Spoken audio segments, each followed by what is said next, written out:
नमस्कार दोस्तों। Polytechnic second year third semester mechanical branch के लिए सबसे इम्पोर्टेंट थर्मल इंजीनियरिंग के आज हम 3 टॉपिक के बारे में बात करेंगे। ऊष्मागति के प्रथम नियम, द्वितीय नियम एवं तृतीय नियम के बारे में। दोस्तों ये हर साल पूछे जाते हैं, आप देख सकते हैं। ऊष्मागति का प्रथम नियम 2008, 13 और 15 में पूछा गया है। वहीं पर अगर बात किया जाए द्वितीय नियम का, तो द्वितीय नियम भी 2002, 2011, 2015, 2021 और 2022 लगातार पूछा गया है। वहीं तीसरे नियम की बात करें तो वह भी 2021 में पूछा जा चुका है, आप देख सकते हैं। तो आइए बात करते हैं तीनों नियमों के बारे में, जो mechanical engineering production second year third semester के सबसे इम्पोर्टेंट सब्जेक्ट में आता है। दोस्तों थर्मोडायनेमिक्स के प्रथम नियम के बारे में आज हम बात कर लेते हैं। क्या होता है, क्या डिफिनेशन रहती है और एग्ज़ाम पॉइंट्स आप 20 से कितना इम्पोर्टेंस है इसका आप ये भी देख लिए हैं। तो आइए स्टार्ट करते हैं। यह आंतरिक ऊर्जा के सिद्धांत पर आधारित है। इस नियम का प्रतिपादन जूल द्वारा अपने परीक्षण 1843 से 1848 के मध्य से किया गया था। इस नियम के अनुसार निकाय के पूर्ण चक्रीय परिवर्तन के दौरान निकाय द्वारा परिवेश को दिए गए कार्य का बीजगणितीय योग निकाय द्वारा परिवेश से ली गई ऊष्मा के बीजगणितीय योग के समानुपाती होता है।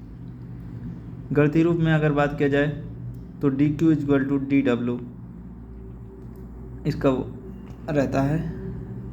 इसके अलावा हम बात करें तो ऊष्मा एवं यांत्रिक कार्य परस्पर एक दूसरे के समानुपाती होते हैं। ऊष्मागति के प्रथम नियम को हम ऊर्जा संरक्षण का भी नियम कहते हैं। इसके अनुसार ऊर्जा ना तो उत्पन्न की जा सकती है और ना ही नष्ट की जा सकती, सिर्फ एक रूप से दूसरे रूप में परिवर्तित हो सकती। इस नियम का कोई गणितीय सत्यापन उपलब्ध नहीं है, परंतु इसे परीक्षणों द्वारा सत्यापित किया जा चुका है। इस नियम का अभी तक कोई विरोधी कथन सिद्ध नहीं किया जा सका है, अतः इसे प्रकृति का नियम भी कहा जाता है। तो दोस्तों काफ़ी इम्पोर्टेंट रूल है। इसके अलावा हम बात कर लेते हैं, क्योंकि वीडियो ज़्यादा बड़ा ना हो तो इसलिए हम आपको जल्दी से जल्दी बताना चाह रहे हैं। और पूरे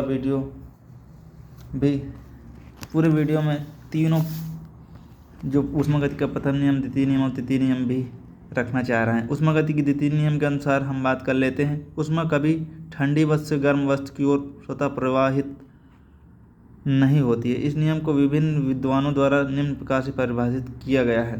केल्विन प्लांक के अनुसार अगर बात करते हैं तो कोई ऐसा इंजन बनाना संभव नहीं है जो कि चक्रीय प्रक्रम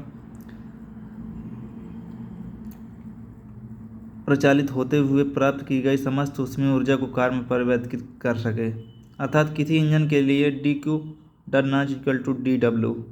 क्लासियस के कथन के अनुसार अगर बात करते हैं तो ऊष्मा स्वतः किसी ठंडी वस्तु से गर्म वस्तु की ओर प्रवाहित नहीं हो सकती जब तक कि किसी बाह्य युक्त का प्रयोग नहीं किया जाए। इसके अलावा एंट्रॉपी विधि का सिद्धांत भी इसी में शामिल है। किसी विलगित निकाय की एंट्रॉपी समस्त वास्तविक प्रक्रमों में बढ़ती है तथा आदर्श प्रक्रमों में संरक्षित रहती है। दोस्तों अब हम बढ़ते हैं अपने ऊष्मागति के तीसरे नियम की तरफ, जो कि 2021 में पूछा जा चुका है। तो आइए उसे भी देख लेते हैं। ऊष्मागति की तृतीय नियम के अनुसार यह निरपेक्ष शून्य एंट्रॉपी पर आधारित है। इस नियम के अनुसार किसी पदार्थ का परम तापक्रम पर एंट्रॉपी शून्य होती है। यह नियम संभव नहीं होता है। यह नियम प्रयोगात्मक परीक्षणों पर आधारित है। इनका कोई गणितीय साक्ष्य उपलब्ध नहीं है। यह नियम तर्कपूर्ण होता है। दोस्तों आज हमने ऊष्मागति के प्रथम नियम, द्वितीय नियम और तृतीय नियम के बारे में बात कर लिया।